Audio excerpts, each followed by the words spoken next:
Nul de nous n'est sûr d'échapper à la prison, aujourd'hui moins que jamais.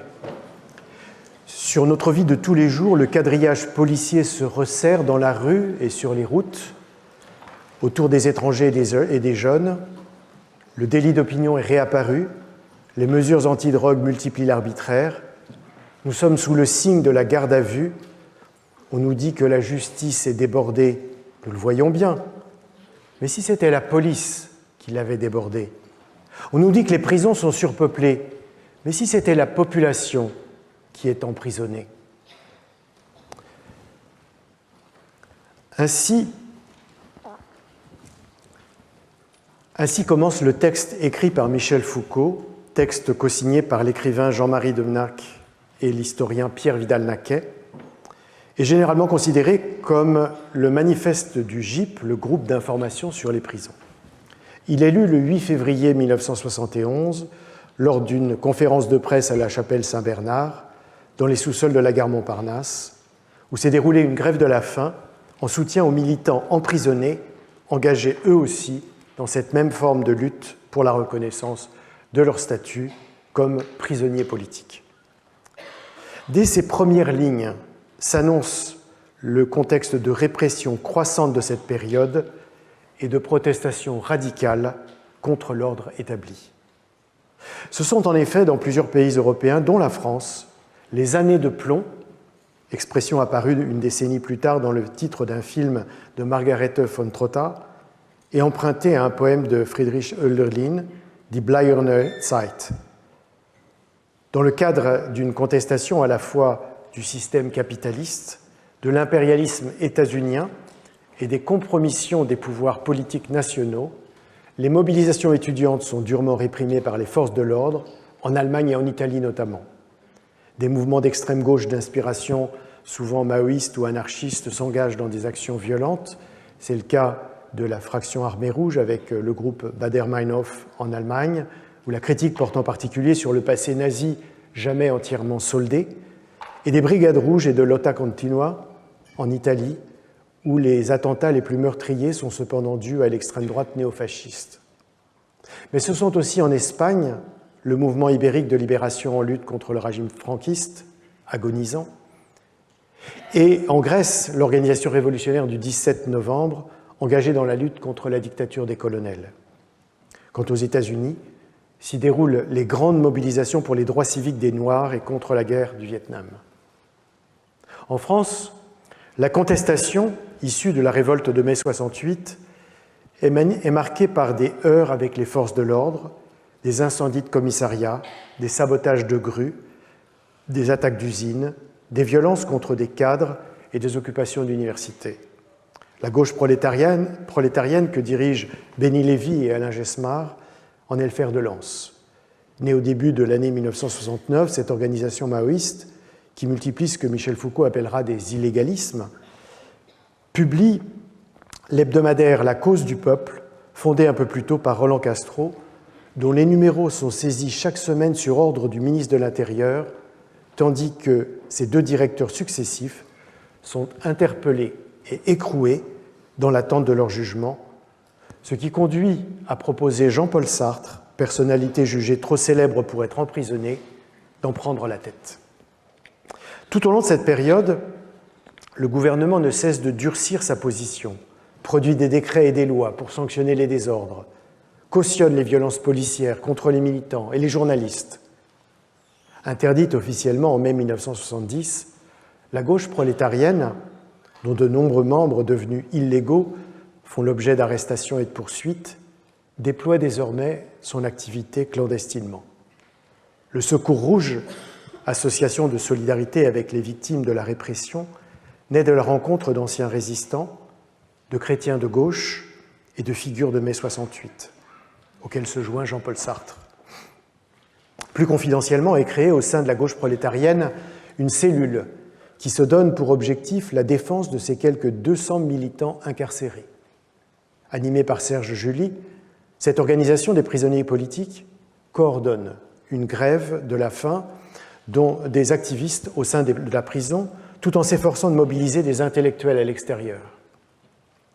C'est dans le cadre de cette initiative que s'inspirant d'une expertise réalisée par des médecins et des ingénieurs à la demande du tribunal populaire de Lens, mise en place au lendemain d'un coup de grisou qui a tué 16 personnes dans une mine du nord de la France, le sociologue Daniel Defer, membre de la cellule, propose la constitution d'une commission d'enquête sur la situation des prisons, dont la direction serait confiée à celui qui est alors son compagnon, Michel Foucault.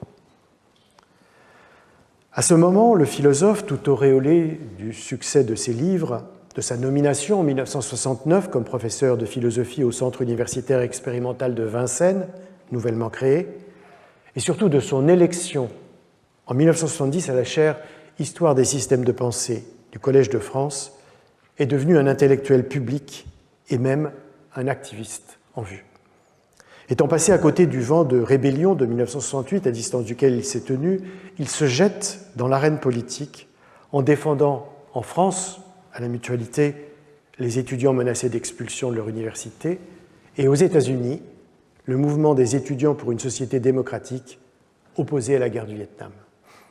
Sollicité donc par les émissaires de la gauche prolétarienne, qui tout anti-intellectuel qu'il soit, car l'action doit prévaloir sur la réflexion, voit en lui une figure honorable pour incarner cette lutte, Michel Foucault accepte la mission. Il réunit chez lui une vingtaine de personnalités de la justice, de l'administration pénitentiaire et du monde académique. Mais plutôt que la commission d'enquête qu'il est censé mettre en place, il propose de former ce qu'il nomme le groupe d'information sur les prisons, ultérieurement connu sous l'acronyme GIP. Donc. De l'expérience de Lens, il a en effet guère apprécié la formule de tribunal populaire dans lequel Jean-Paul Sartre a joué le rôle de procureur, car elle lui rappelle trop, dit-il, l'institution judiciaire. Mais il en a retenu le principe des témoignages de mineurs recueillis par les médecins et les ingénieurs. Dans cette même logique, l'idée du GIP implique que ce soit les prisonniers eux-mêmes qui renseignent les documents, ce qui suppose dès lors que la circulation de questionnaires s'effectue de manière discrète, voire secrète. Parlant de canaux souterrains et multiformes, Daniel Defer écrit que le groupe doit être un réseau anonyme, protégé par 3 personnalités respectées, notamment sur le terrain de la vérité et de l'enquête. Il s'agit en l'occurrence de Jean-Marie Domnac, ancien résistant, directeur de la revue Esprit, militant de toutes les causes progressistes, Pierre Vidal-Naquet, historien de la Grèce antique, engagé dans contre la torture par l'armée française pendant la guerre d'Algérie, militant de la lutte contre le négationnisme de la Shoah, et Michel Foucault, dont les travaux sur l'enfermement des indésirables et des fous annoncent ceux à venir sur l'institution carcérale. Les autres participants à la réunion, supposée fondatrice, ne sont guère convaincus par le dispositif ainsi imaginé, eux qui avaient espéré la constitution d'un tribunal populaire. La création du GIP est néanmoins officialisée lors de la conférence de presse du 8 février 1971, au cours de laquelle les avocats des militants emprisonnés disent avoir reçu l'engagement du garde des Sceaux à mettre en place une commission destinée à donner à ces derniers un statut spécifique, ce qui interrompt ainsi les grèves de la faim. Dans les semaines qui suivent, un questionnaire abordant une centaine d'aspects de la vie en prison est établi par un petit groupe de philosophes et sociologues. Il est distribué furtivement dans les files d'attente pour les parloirs à l'entrée des établissements pénitentiaires par des militants, des anciens prisonniers et des parents de détenus. Ainsi est-il introduit dans l'institution carcérale sans que l'administration puisse véritablement s'y opposer. 3 mois plus tard, enquête dans 20 prisons paraît, première d'une série intitulée « Intolérable ». La 4e de couverture débute ainsi. Sont intolérables les tribunaux, les flics, les hôpitaux, les asiles, l'école, le service militaire, la presse, la télé, l'État. Au-delà de cette formule provocatrice, l'objet de la plaquette est ce qui se passe dans les prisons. Dans le communiqué qui annonçait sa naissance, le GIP parlait déjà d'une enquête intolérance, expression, avec ce mot d'ordre que l'intolérable, imposé par la force et le silence, cesse d'être acceptée. Notre enquête n'est pas faite pour accumuler des connaissances, mais pour accroître notre intolérance et en faire une intolérance active. Pour autant, Michel Foucault ne cesse de le rappeler, comme il l'a fait dans sa déclaration en forme de manifeste, ce n'est pas à nous de suggérer une réforme. Nous voulons seulement faire connaître la réalité. Il s'agit d'alerter l'opinion et de la tenir en alerte. À ceux donc qui reprochent au GIP de ne pas proposer d'amélioration de l'institution carcérale ou d'alternative au système pénitentiaire, la réponse est toujours la même, tel n'est pas son objet. Il est de permettre aux prisonniers de s'exprimer sur les conditions de leur détention. Si j'ai longuement présenté la naissance du GIP, dont Philippe Artière, Laurent Quérault et Michel Zancarini-Fournel ont reconstitué l'archive, c'est qu'il faut comprendre comment le travail de Michel Foucault sur la prison trouve sa source dans ce moment historique singulier dont les auteurs soulignent à la fois le climat d'exception, avec une répression croissante des mouvements sociaux et des mobilisations politiques, et de la redéfinition du militantisme des intellectuels, combinant une radicalisation de la pensée, une action de nature quasi insurrectionnelle et une alliance stratégique avec des acteurs des métiers du social et des partis d'extrême gauche. Moment d'effervescence difficile à imaginer un demi-siècle plus tard dans une société où les intolérables d'hier sont les tolérés d'aujourd'hui, où la parole publique est contenue par le pouvoir et les médias, où les intellectuels sont remplacés par les commentateurs et les influenceurs, où le fléau de la balance idéologique s'est déplacé de la subversion vers la réaction, ou pour reprendre la formule du juriste et politiste états-unien Bernard Harcourt, certes à propos de son propre pays, mais aisément extrapolable à une grande partie du monde occidental, la tendance est à la contre-insurrection. Il ne serait pas excessif de dire qu'en ce début des années 1970, alors qu'il vient de prononcer sa leçon inaugurale au Collège de France, l'Ordre du discours, Michel Foucault trouve sa voie d'intellectuel public, en même temps qu'avec la prison, il se découvre une cause à défendre. Comme le relève son biographe David Massey, au cours des années précédentes, à Tunis puis à Vincennes, il a été porté par les événements. Avec le GIP, il en devient l'instigateur. Un espace s'ouvre devant lui. De la figure de l'intellectuel total dont Jean-Paul Sartre est l'incarnation et dont il a toujours cherché à se démarquer, l'étoile pâlit. À l'inverse, Michel Foucault affirme que les personnes détenues ont dit-il, une théorie de la prison, de la pénalité et de la justice, comme il le dit dans un dialogue avec Gilles Deleuze en 1972 sur les intellectuels et le pouvoir, et c'est là une vision quasi gramscienne de l'intellectuel. C'est donc ce contexte qui permet de comprendre les premières lignes de la version écrite de son cours au Collège de France intitulée « Théorie et institutions pénales » le 24 novembre 1971, version écrite puisqu'on ne dispose pas de l'enregistrement. Je cite « Pas d'introduction. La raison d'être de ce cours, il suffit d'ouvrir les yeux. Ceux qui y répugneraient s'y trouveront dans ce que j'ai dit. » Il va s'agir en effet de replacer ces théories et institutions pénales dans leur fonctionnement d'ensemble, c'est-à-dire dans des systèmes de répression. Pour les auditrices et les auditeurs, le propos est transparent. Comme l'observe le philosophe italien Daniele Lorenzini, il y a entre les cours théorie et institutions pénales et la société punitive l'année suivante, une évolution fondamentale qui trouvera sa forme aboutie avec Surveiller et punir en 1975. Cette évolution, c'est le passage de la répression à la discipline, autrement dit d'un pouvoir coercitif à un pouvoir productif. Il importe de suivre le cheminement de la réflexion de Michel Foucault, de voir comment il se reprend et se désavoue, de rendre compte de ses hésitations et contradictions assumées. Car le travail intellectuel procède comme le travail scientifique par essai-erreur. Peu d'auteurs ont, autant que lui, fait de cette méthode leur manière de penser. Le cours donc de 1972 a une construction assez étrange. Elle juxtapose deux parties de nature très différente. Les 7 premières leçons sont consacrées à l'étude d'un soulèvement populaire en Normandie en 1639 et de sa répression. Les 6 suivantes à l'analyse du droit pénal médiéval et de sa transformation au fil des siècles sous l'effet du pouvoir royal. 2 temporalités, l'une très courte, l'autre très longue, et 2 spatialisations, l'une locale, l'autre nationale.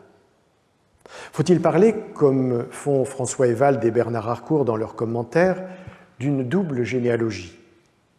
Dans ce cas, l'une serait typiquement foucaldienne, celle du soulèvement populaire, autour d'un événement précisément situé marquant la naissance d'une nouvelle réalité, en l'occurrence l'État répressif.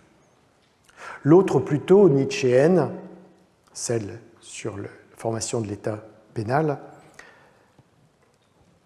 inscrite dans une durée extensive et lâchement définie, avec le remplacement progressif du droit germanique par une justice d'État. L'articulation entre les deux n'est toutefois pas évidente, ni le résumé du cours d'une grande aide pour la saisir. La révolte des Nu-Pieds est au début du XVIIe siècle l'une des nombreuses rébellions régionales en réaction à la pression fiscale décidée par le pouvoir royal, qui exige de nouveaux impôts pour combler le déficit de son budget. Elle survient à la suite de la suppression du privilège du quart bouillon, qui permettait jusqu'alors aux habitants de Basse-Normandie, en faisant bouillir la saumure des salines, de récolter du sel, dont le quart était donné au roi, qui le revendait avec une taxe, le reste étant commercialisé sans taxe par les producteurs. Désormais, donc, le sel doit être placé en totalité dans les greniers royaux, où il est revendu au triple de son prix au titre de la gabelle. La population s'insurge contre cette mesure et s'en prend à des représentants de l'État. À Avranches, Bayeux, Caen, Rouen, des agents du fisc sont assassinés, des bâtiments sont détruits, des biens sont pillés. Ni la bourgeoisie, ni les parlementaires, ni les autorités locales ne s'opposent à cette sédition mêlant ouvriers et paysans, soutenus par des prêtres et quelques nobles qui voient d'un mauvais œil l'extension du pouvoir royal aux dépens des prérogatives seigneuriales. Sur ordre de Richelieu, l'armée intervient brutalement pour rétablir l'ordre, tuant ou exécutant des centaines d'insurgés.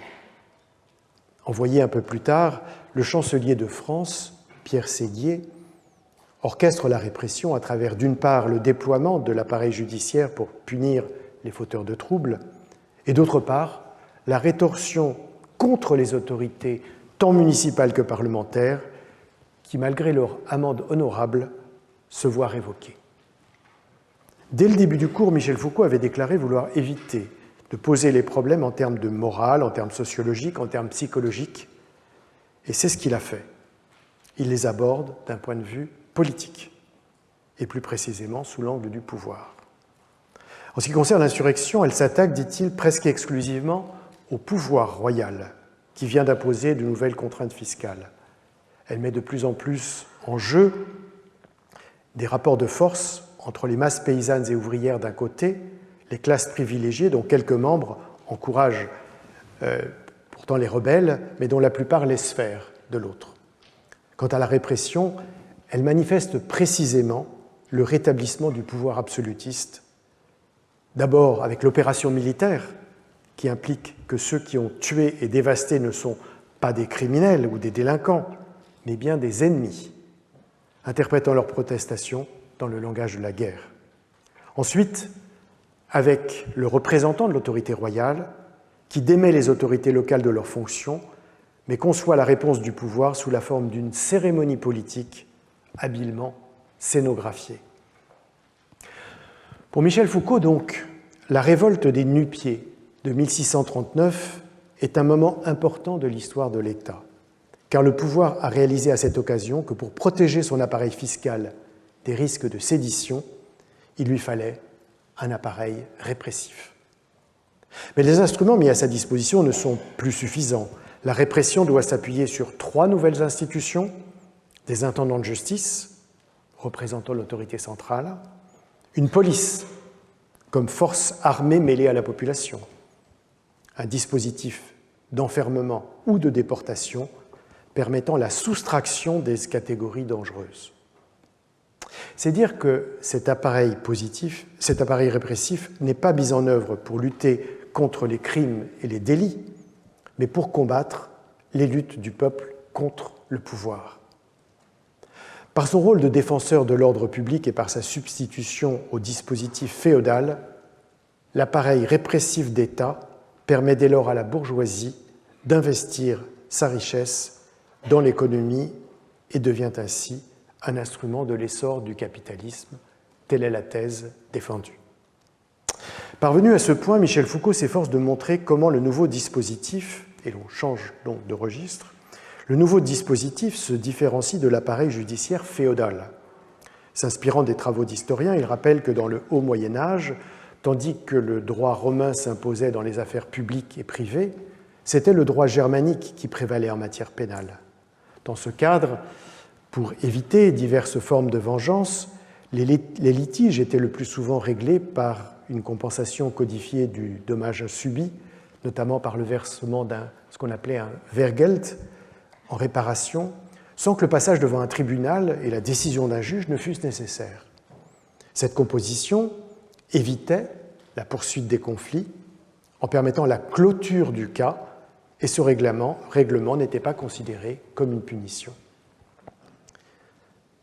Progressivement, cependant, cette solution négociée est remplacée par l'institution d'un appareil judiciaire amené à trancher les litiges dans le cadre d'une action publique qui doit établir la vérité des faits et de décider l'éventualité d'une peine.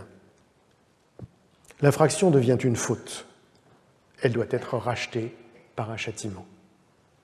Si l'influence du christianisme et donc le rôle de l'Église sont évidents, ils ne suffisent pourtant pas à expliquer cette évolution qui relève aussi d'une logique économique. Dans le nouveau dispositif, en effet, les juridictions se multiplient localement, les charges correspondantes deviennent lucratives, les sanctions appliquées sont le plus souvent des amendes et des confiscations qui peuvent faire l'objet d'arrangements, donc de circulation des richesses et des transferts de propriété. Mais au fil des siècles, l'autorité du souverain s'étend, le pouvoir central se renforce, la fiscalité d'État se développe, défendue par une justice royale. La pression sur le peuple et la menace sur l'ordre féodal entraînent des crises qui se résolvent par la répression et bientôt l'emprisonnement. D'économique qu'elle était par les sanctions financières ou foncières, la pénalité devient alors ce que Michel Foucault qualifie de carcéraire. L'échange est remplacé par l'exclusion. Si le cours de cette année-là est ainsi nourri d'une importante recherche à partir de la littérature sur la sédition des nu-pieds et sur l'histoire de la justice pénale en France, il n'en reste pas moins à la fois elliptique, foisonnant, difficile à décrypter et dès lors parfois surinterprété, dans la mesure où n'en subsistent que les notes sans l'enregistrement grâce auxquelles se fera la publication des cours suivants. On peut à certains égards avoir l'impression d'un défaut d'administration de la preuve, notamment dans le choix du soulèvement de la Basse-Normandie comme moment de l'émergence d'un appareil répressif d'État, si l'on considère que l'uniformisation d'une police du royaume date d'un édit promulgué 60 ans plus tard, et que l'intégration de la prison comme sanction dans le droit pénal intervient un siècle et demi après la révolte, tout comme on peut avoir le sentiment d'un certain raccourci analytique lorsque, par exemple, la naissance de la justice royale est présentée comme favorable au développement du capitalisme du fait de la possibilité pour la bourgeoisie de déplacer ses investissements. Néanmoins, de ce cours riche et touffu, on peut retenir au minimum deux éléments. Premièrement, en termes de méthode, il y a l'importance accordée à l'événement, en l'occurrence la rébellion de 1639, en lien avec la répression à laquelle elle donne lieu. Dans la célèbre table ronde déjà évoquée, qu'organisent des historiennes et des historiens le 20 mai 1978, Michel Foucault s'en expliquera.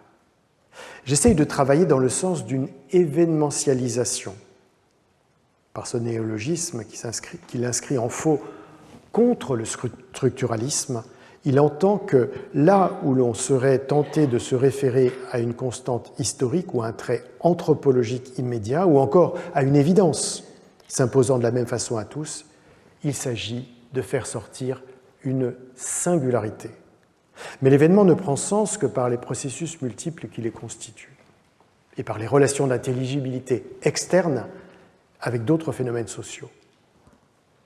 Deuxième élément, sur le plan théorique cette fois, il y a la place centrale attribuée aux relations de pouvoir dans les transformations du dispositif judiciaire et l'avènement de l'appareil répressif, aussi bien dans la période médiévale qu'à l'époque moderne. Dans cette lecture résolument politique, les rapports de production sont étroitement liés aux rapports de pouvoir, et loin d'être une superstructure, la justice devient l'instrument à l'œuvre entre les deux. Il s'éloigne ainsi nettement de l'analyse marxiste et notamment des thèses de Louis Althusser sur les appareils idéologiques d'État, comme il le commente dans un entretien de 1975. Le cours se situe donc dans les discussions de son temps, avec l'événement contre le structuralisme, avec le pouvoir contre le marxisme.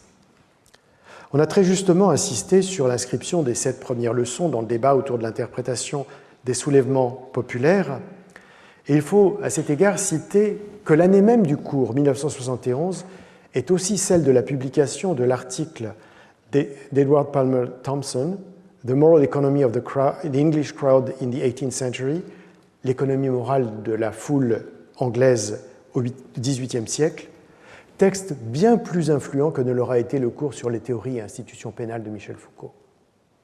Plutôt que dans le registre des rapports de production ou des rapports de pouvoir, l'historien britannique E.P. Thompson y interprète les révoltes populaires en termes d'économie morale, c'est-à-dire au regard des conditions dans lesquelles le non-respect par les puissants des obligations et des normes qui caractérisent le contrat social implicite pouvait déboucher sur la colère et sur une insurrection. Une dimension que Michel Foucault ignore, héritier malgré lui de l'analyse marxiste et suspicieux également de tout vocabulaire moral.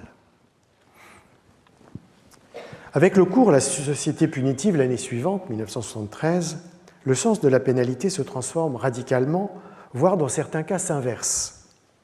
Dès la première leçon, Michel Foucault revient sur l'idée d'exclusion présentée l'année précédente comme caractéristique, selon la formule qu'il utilise, de notre système pénal.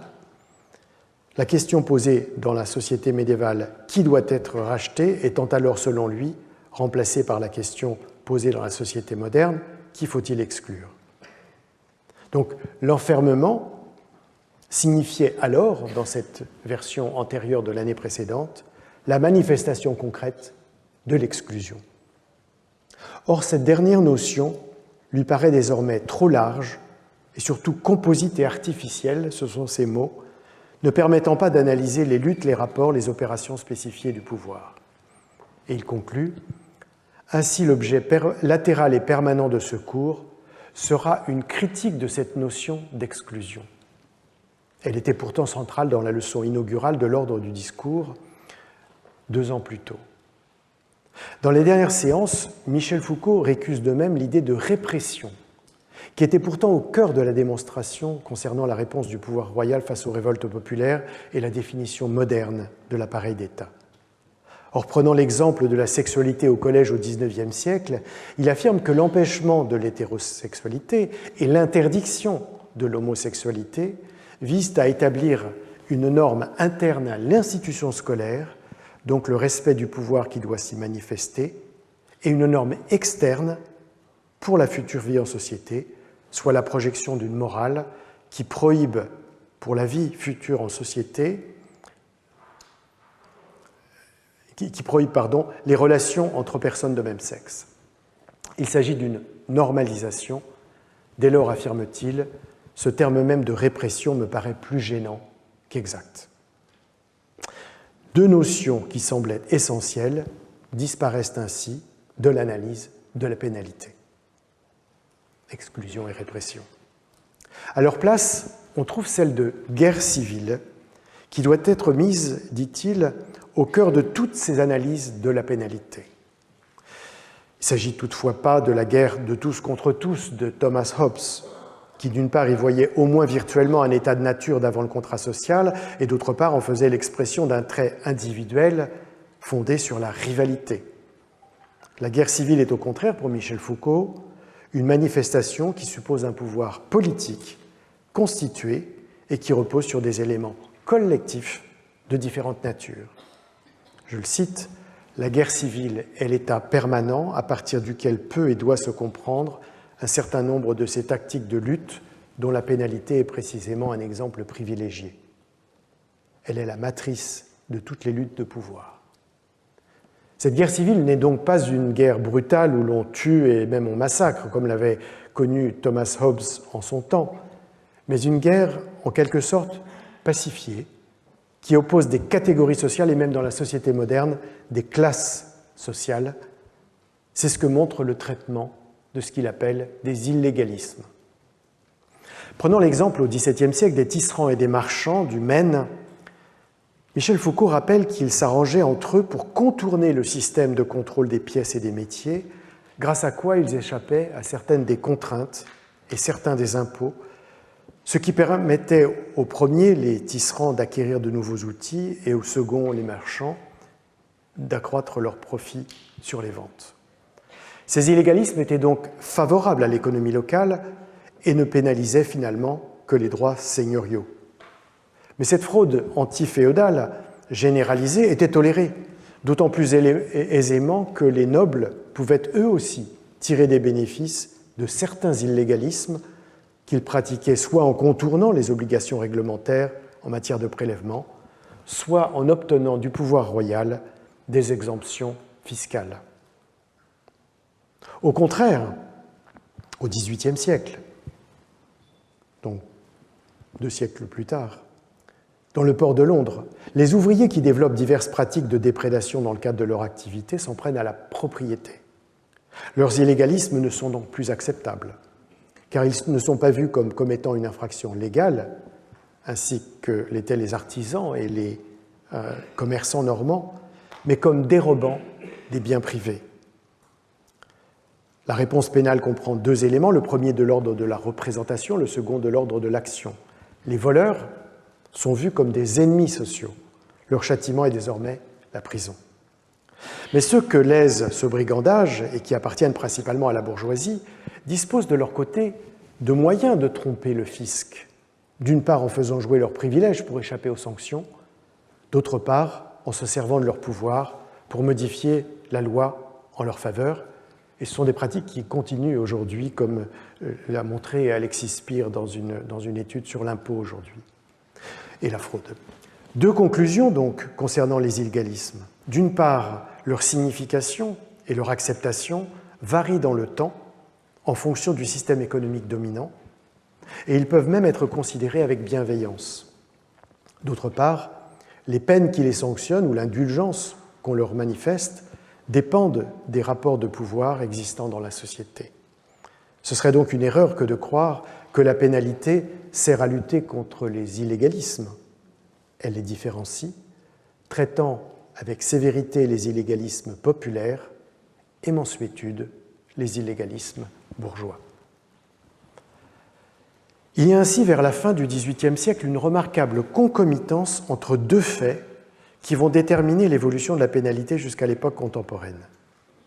En effet, observe Michel Foucault, je le cite, « À l'époque même où se formulait et se mettait en pratique à l'intérieur de l'institution pénale le principe du criminel ennemi social, apparaît une nouvelle tactique punitive, l'emprisonnement.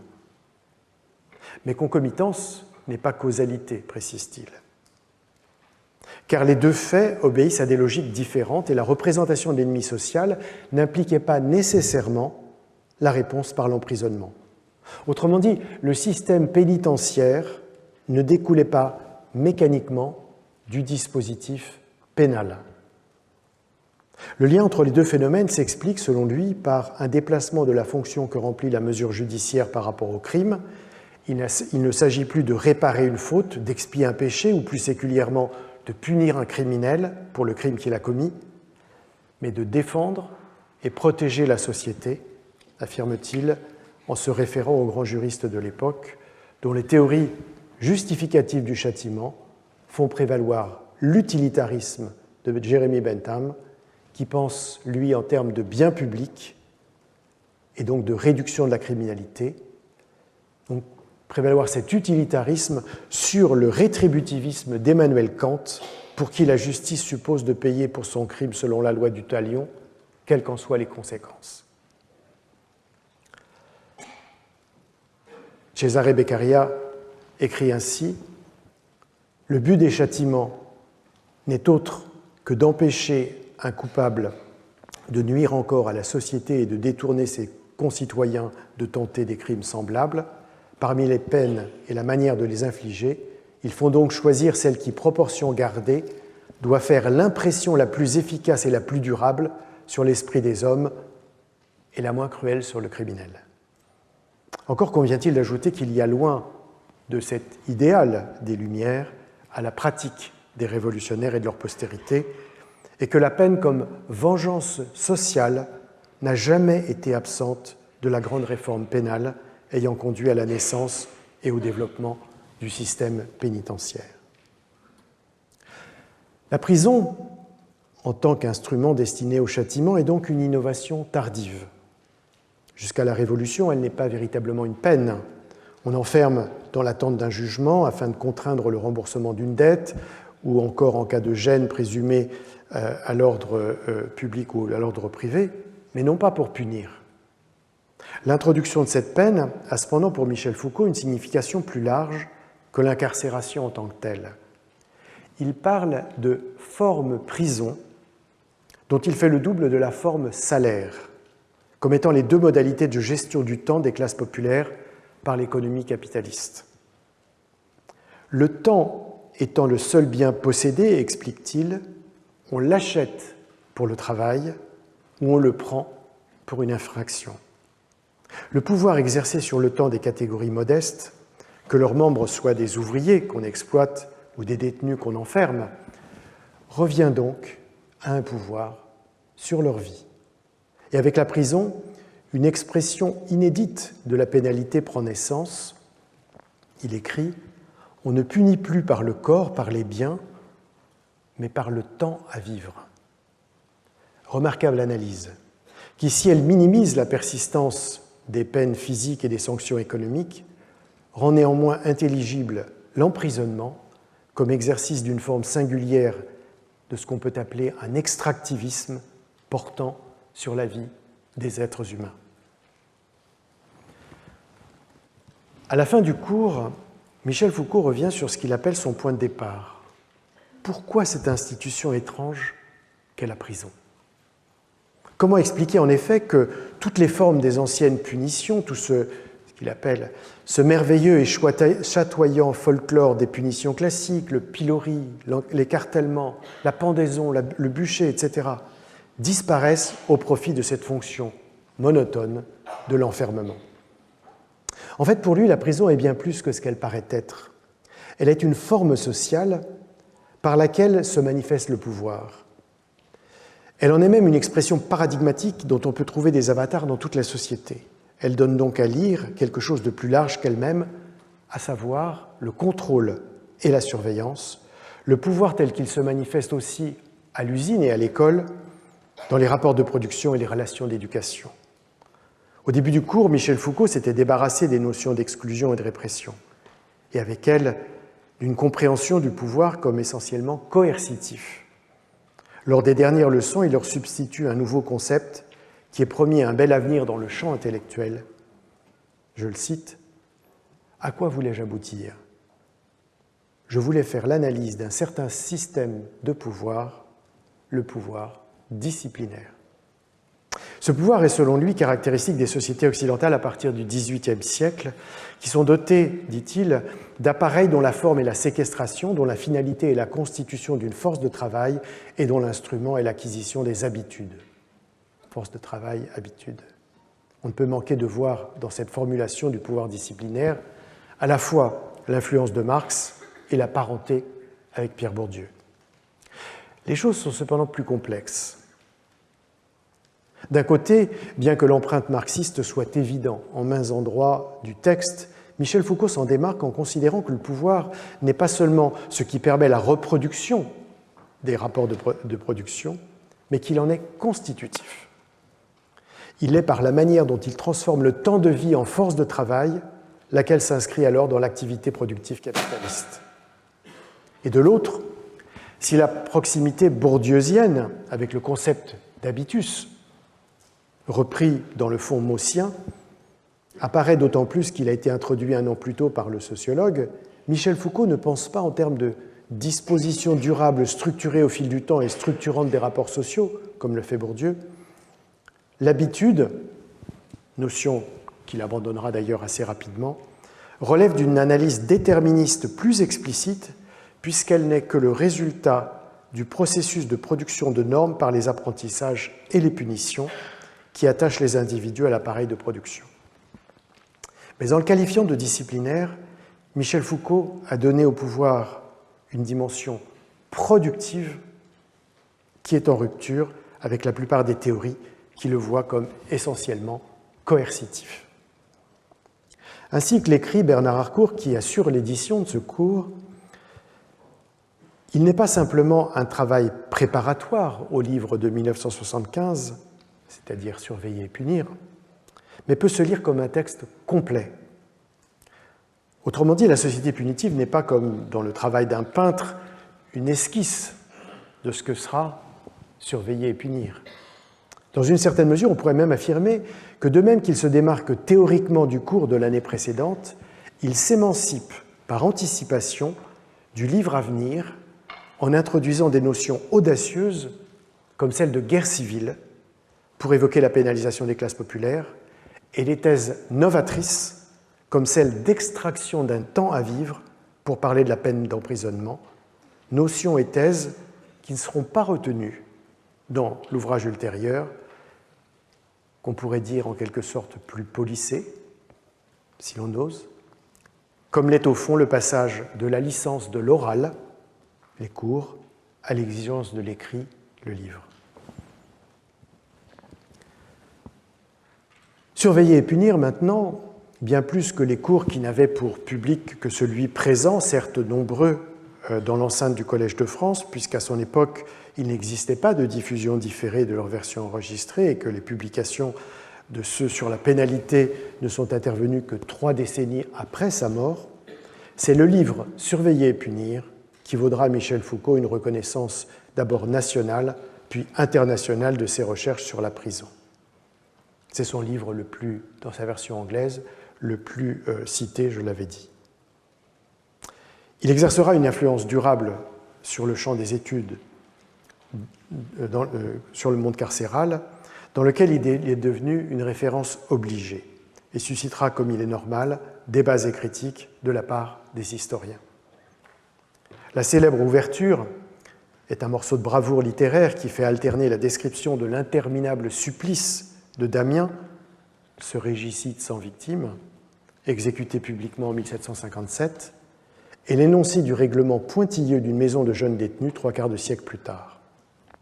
Ce rapprochement de 2 réalités, qui traduisent 2 façons de punir, marquant un bouleversement de la pensée et de la pratique pénale, est au plan rhétorique très semblable à celui qui introduisait 12 ans auparavant la naissance de la clinique, avec là aussi 2 documents distants de plusieurs décennies au tournant du XIXe siècle, l'un sur les manifestations anatomiques de l'hystérie, l'autre sur les lésions encéphaliques de la paralysie générale, visant à révéler la transformation profonde du regard médical.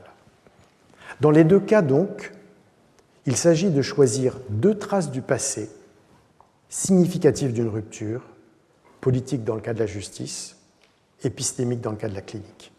Même manière donc, et pourtant 2 qualifications bien différentes de cette manière, car dans le cas du regard médical, Michel Foucault parlait encore d'archéologie, notion dont on a vu qu'il a traité avec moins de solennité qu'on ne le fait parfois dans l'exégèse de son œuvre, alors que dans le cas de la logique punitive, il évoque désormais la généalogie. L'objet de son enquête, écrit-il en effet, c'est une généalogie de l'actuel complexe scientifico-judiciaire où le pouvoir de punir prend ses appuis, reçoit ses justifications et ses règles, étend ses effets et masque son exorbitante singularité. Et plus loin, l'histoire de cette microphysique du pouvoir punitif serait alors une généalogie ou une pièce pour une généalogie de l'âme moderne. Que doit-on alors entendre par généalogie ? S'il ne faut certainement pas s'enfermer dans une définition qui serait contraire à la pensée foucaldienne, on peut néanmoins se référer à ce qu'écrit 2 ans auparavant Michel Foucault dans un hommage à son prédécesseur au Collège de France, Jean Hippolyte, hommage titré « Nietzsche, la généalogie, l'histoire ». Il écrit « La généalogie est grise, elle est méticuleuse et patiemment documentaire. Elle travaille sur des parchemins embrouillés, grattés, plusieurs fois réécrits.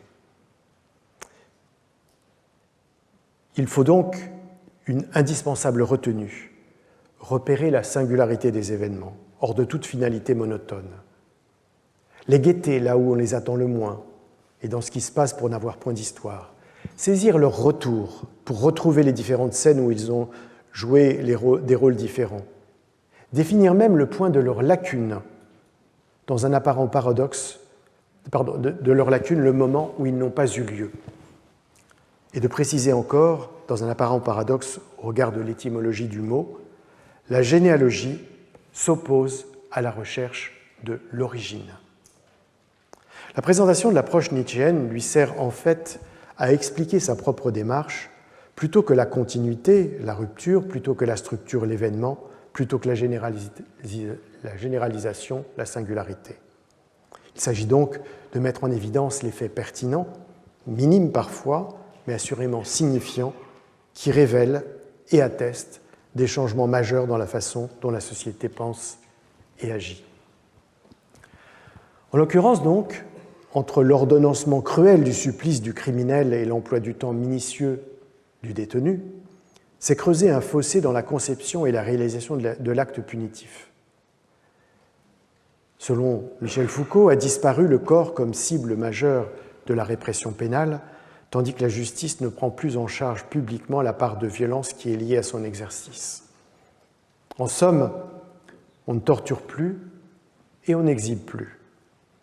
Plus de démembrement, plus d'écartèlement, plus d'échafaud, plus de place de grève. Dans ce double effacement, le châtiment, dit-il, est passé d'un art des sensations insupportables à une économie des droits suspendus. Autrement dit, à l'infliction d'une souffrance a été substituée la privation de liberté. Cette évolution implique par conséquent dans la pénalité un triple renoncement à son inscription physique, à son caractère douloureux et à sa dimension spectaculaire. Dès lors, s'interroge Michel Foucault, que serait un châtiment incorporel ? Mais en réalité, la prison est-elle vraiment ce châtiment ? Car, reconnaît-il, elle n'a jamais fonctionné sans un certain supplément punitif qui concerne le corps lui-même, ajoutant à l'enfermement des châtiments souvent cruels. Malgré cette concession, le philosophe revient sans cesse à sa thèse principale, évoquant une atténuation de la sévérité pénale, une douceur accrue des châtiments et même un changement objectif de la sanction, car ce qu'elle cherche à atteindre, assure-t-il, ce n'est plus le corps, c'est l'âme. Un certain flottement est donc perceptible dans l'analyse. Éclipse du corps ou invisibilisation de sa violence ? Abolition de la souffrance ou déplacement de ses manifestations ? Rupture radicale de la pénalité ou simple réaménagement des peines ? À ces questions, l'histoire apporte assurément des réponses éclairantes. Ainsi, dans une étude de la manière dont la justice criminelle traite le corps dans les États européens à l'époque moderne, Peter Spierenburg souligne que prendre l'exécution de Damien comme point de repère de la manière dont on punissait au XVIIIe siècle revient à poser l'exception comme étant la règle. Les sanctions prenaient en effet des formes multiples, du bannissement aux travaux forcés, les amendes demeurant toutefois les plus fréquentes, tandis que la peine capitale devenait de plus en plus rare. En d'autres termes, la focalisation de Michel Foucault sur la seule pratique du supplice afin de construire son opposition entre deux moments de l'histoire pénale, pour saisissante qu'elle soit, amplifie et dramatise la transformation des pratiques pénales. À l'inverse, ni le corps, ni la souffrance, ni le spectacle ne s'effacent avec l'avènement de la prison, comme le rappelle l'historienne Michèle Perrault dans l'introduction du collectif qu'elle dirige sur le monde pénitentiaire du XIXe siècle.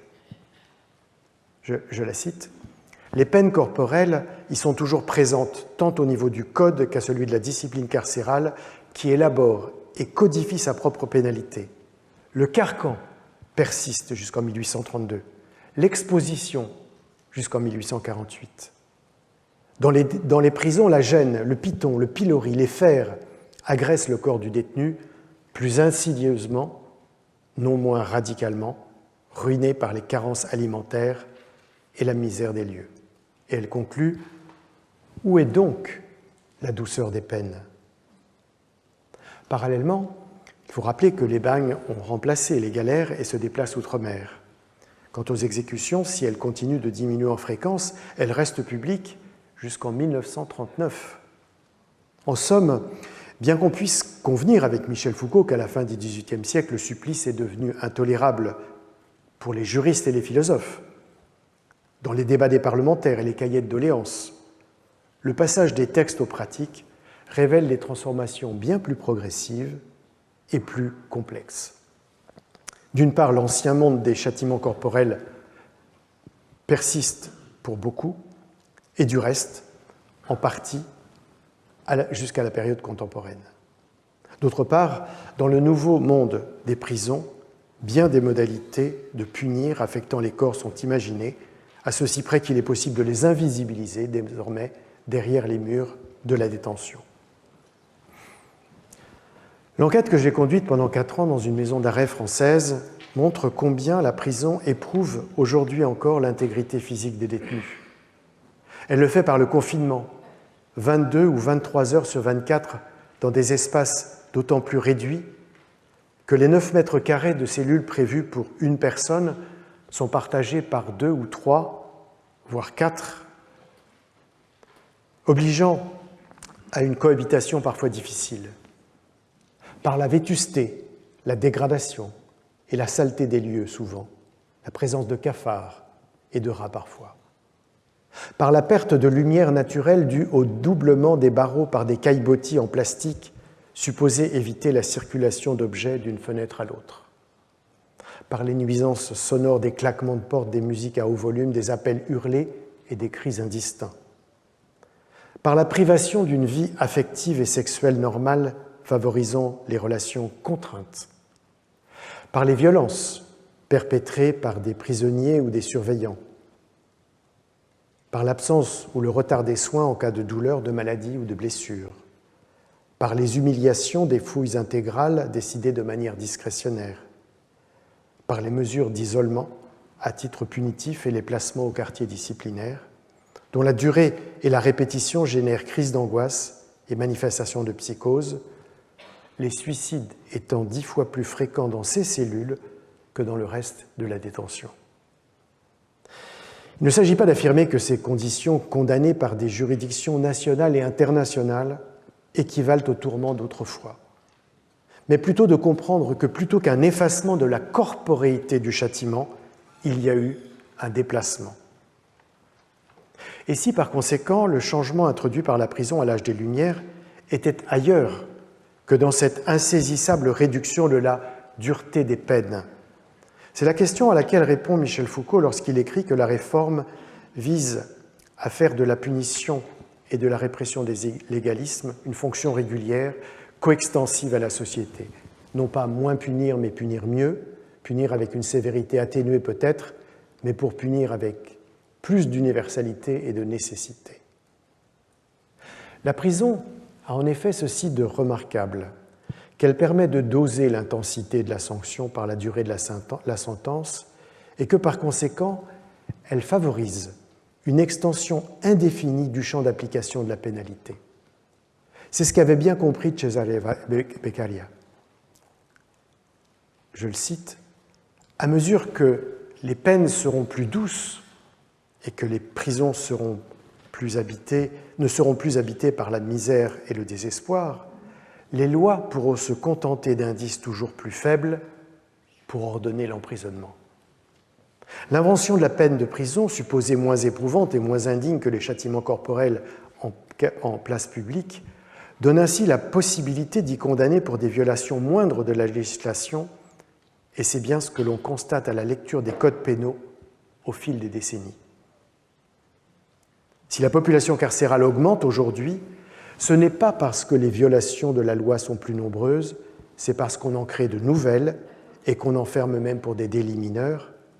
Mais pour que cet élargissement du périmètre du châtiment soit socialement acceptable, il faut qu'il soit socialement différencié. La conjoncture qui a vu naître la réforme, ce n'est pas celle d'une nouvelle sensibilité, écrit Michel Foucault, mais celle d'une autre politique à l'égard des illégalismes. Le voilà donc revenu à la manière dont la société détermine ce qui doit être puni, c'est-à-dire qui doit être puni. Dans la philosophie du droit, on peut distinguer trois grandes questions. Qu'est-ce que punir? Pourquoi punit-on? Qui punit-on? En d'autres termes, on s'interroge sur la définition, la justification et la distribution du châtiment. L'essentiel de la littérature dans ce domaine du droit et de la philosophie porte sur les deux premiers points, la définition et la justification. Le troisième, la distribution, étant considéré d'un point de vue normatif comme allant de soi. Le châtiment doit être également réparti dans la société, indépendamment de qui sont les coupables ou présumés tels. Or, la clé de compréhension du fonctionnement de la pénalité, et même de sa logique fondamentale, réside précisément dans le fait que ce n'est pas le cas. Il faut concevoir, écrit Michel Foucault, un système pénal comme un appareil pour gérer différentiellement les illégalismes et non point pour les supprimer tous. Ce constat le conduit à la fin du livre à renverser la manière dont on pense le droit et la prison. Admettons, dit-il, que la loi soit destinée à définir des infractions, que l'appareil pénal ait pour fonction de les réduire et que la prison soit l'instrument de cette répression, alors il faut dresser un constat d'échec. Car depuis un siècle et demi, ajoute-t-il, on ne cesse de mettre en question l'efficacité de la politique punitive et d'en appeler à des réformes qui se multiplient en se contredisant sans que paraisse changer le résultat de ces efforts. N'est-ce pas alors que le problème est mal posé et que le dispositif tant critiqué n'a pas la fonction qu'on lui assigne? Je le cite, « Il faudrait supposer que la prison et d'une façon générale sans doute les châtiments ne sont pas destinés à supprimer les infractions, mais plutôt à les distinguer, à les distribuer, à les utiliser. Qu'ils visent non pas tellement à rendre dociles ceux qui sont prêts à transgresser les lois, mais qu'ils tendent à aménager la transgression des lois dans une tactique générale des assujettissements. » C'est donc, comme me le disait au cours d'une conversation dans sa cellule un homme primo-délinquant qui avait été condamné à 3 ans d'emprisonnement ferme pour possession et cession de cannabis, et qui comparait la sévérité de sa peine à la clémence des juges envers des responsables politiques corrompus, laissés en liberté malgré des violations de la loi graves et répétées. C'est donc, disait-il, l'injustice de la justice. Telle serait la manière dont le pouvoir utilise le système pénal pour maintenir non pas l'ordre public, comme on le croit, mais l'ordre social. 2 exemples contemporains dans 2 contextes nationaux différents permettent de l'illustrer. Aux États-Unis, à partir des années 1970, la déclaration par le gouvernement fédéral de la guerre à la drogue a été à l'origine du phénomène qualifié d'incarcération de masse, correspondant à la fois à la multiplication par 8 de la population carcérale en 4 décennies et à la surreprésentation de détenus noirs devenus 6 fois plus nombreux que les détenus blancs, en proportion.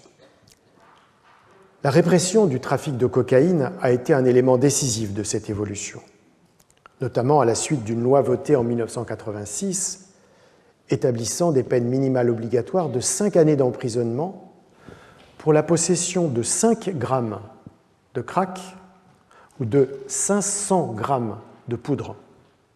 Or, les deux formes de la drogue ont des effets délétères similaires, la différence étant que le crack, 5 à 10 fois moins cher, était alors surtout utilisé par les Noirs de milieux populaires, tandis que la poudre, beaucoup plus coûteuse, circulait parmi les Blancs des classes moyennes et supérieures.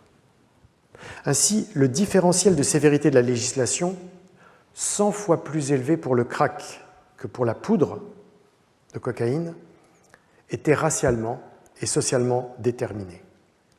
Et il a fallu attendre 2010 pour qu'une nouvelle loi soit votée, non pour supprimer cette disparité, mais pour en réduire le rapport de 100 à 18.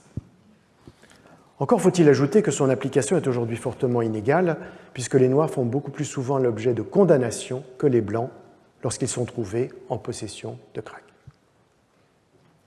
Deuxième exemple, en France, dans la décennie 2000, les condamnations pour usage de stupéfiants, principalement du cannabis, ont été multipliées par 3,5, sans que les études épidémiologiques montrent d'évolution dans la consommation.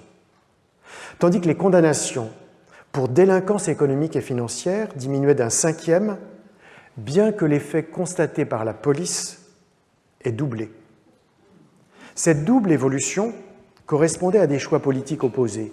Dans le premier cas, le gouvernement avait annoncé un programme de lutte contre la drogue qui, dans les faits, visait presque exclusivement les quartiers d'habitat social et affectait les usagers bien plus que les trafiquants, les contrôles et les fouilles visant presque toujours des jeunes hommes appartenant aux classes populaires et aux minorités ethno-raciales, ainsi que j'ai pu le constater au cours des 15 mois d'une enquête avec des brigades anticriminalité.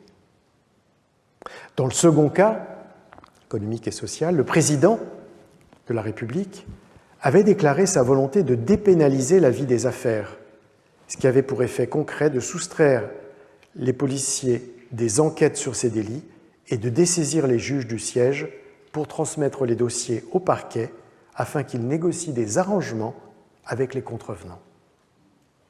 Traduction de cette sévérité différenciée qui concerne l'ensemble des infractions, dans la maison d'arrêt où j'ai travaillé, la moitié des détenus se déclaraient sans emploi, un quart étaient des ouvriers, et les cadres ne représentaient qu'1% de la population, qui comptait 35% d'hommes noirs, 32% d'origine arabe et 5% de Roms. La différenciation des illégalismes, c'est donc la production de l'inégalité devant la loi, une loi qu'on vote et qu'on applique pour qu'elle punisse certains et qu'elle en exempte d'autres. Plus encore donc que cette technologie politique du corps à laquelle il a consacré les premières pages de son livre, c'est peut-être l'économie politique de la pénalité que Michel Foucault analyse à la fin, qui lui donne, pour utiliser un concept qu'il a fait sien, son actualité. Conclusion donc, cette actualité, elle s'imposait à lui à l'époque. Ce que sont les punitions et ce qu'est la condition carcérale, écrit-il, c'est peut-être moins l'histoire qui me l'a enseigné que le présent. Car au cours de ces dernières années, des révoltes de prison se sont produites un peu partout dans le monde.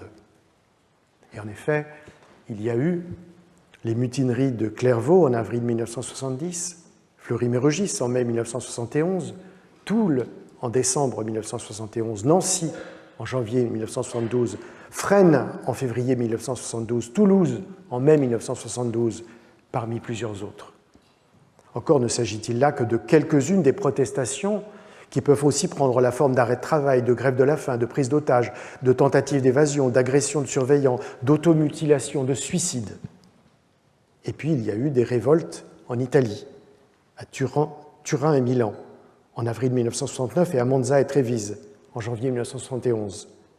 En Angleterre, à Parkhurst, en octobre 1969, et Albany, en août 1972. Et particulièrement violente aux États-Unis, à Attica, dans l'État de New York, en septembre 1971, se terminant dans un bain de sang avec le décès de 33 prisonniers et 10 surveillants, et McAlester, dans l'Oklahoma, en juillet 1973, entraînant la mort de 3 détenus et l'incendie de 12 bâtiments. Tous ces événements, Michel Foucault les suit, il les accompagne dans des manifestations et des tribunes, et il se rend même à Attica, aux États-Unis, dans l'État de New York, peu après la rébellion brutalement réprimée. Dans l'intervalle, cependant, le GIP, le groupe d'information sur les prisons, a été dissous en décembre 1972 et le 4e et dernier numéro des brochures de la série Intolérable paraît en janvier 1973, alors que commence le cours La société punitive. La période d'intense mobilisation autour de la prison se clôt, d'autant qu'en octobre de cette même année, la gauche prolétarienne met fin à son existence. Michel Foucault se consacre alors à l'écriture de Surveiller et punir. En 1975, donc lorsque paraît ce livre, il y avait 26 000 personnes incarcérées dans les prisons françaises, dont la moitié de prévenus. Au 1er juin 2025, on comptait près de 85 000 détenus, dont un peu plus du quart en attente de jugement, donc considérés innocents jusqu'à la preuve de leur culpabilité. Par rapport à un an plus tôt, l'augmentation était de 6 500, soit 8,4%. Pendant 20 mois consécutifs, sauf à 2 reprises, le record précédent avait été franchi. En un demi-siècle, la population carcérale a donc plus que triplé, et en termes de taux d'incarcération rapporté à la population générale qui a augmenté, c'est une augmentation de 355%.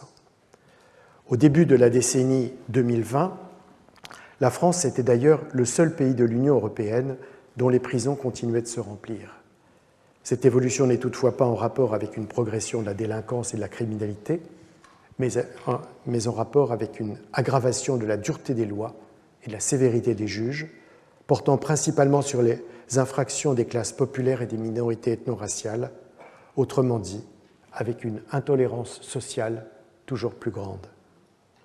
Mais alors qu'il y a 50 ans, la condition carcérale suscitait l'indignation, mobilisait intellectuels et citoyens, provoquait réformes et améliorations, celle, bien pire, d'aujourd'hui, la France a le taux de suicide en établissement pénitentiaire le plus élevé de l'Union européenne, laisse la société indifférente. Les chiffres s'égrènent, les prisons se remplissent, d'autres constructions sont annoncées, mais de cela, dans l'espace public, il n'est guère question. Qui entend-on protester contre cette situation? Quelle manifestation de rue dénonce l'injustice de la justice? C'est un nouveau chapitre de ce que Michel Foucault appelait l'histoire du présent qui s'est ouvert. Je vous remercie.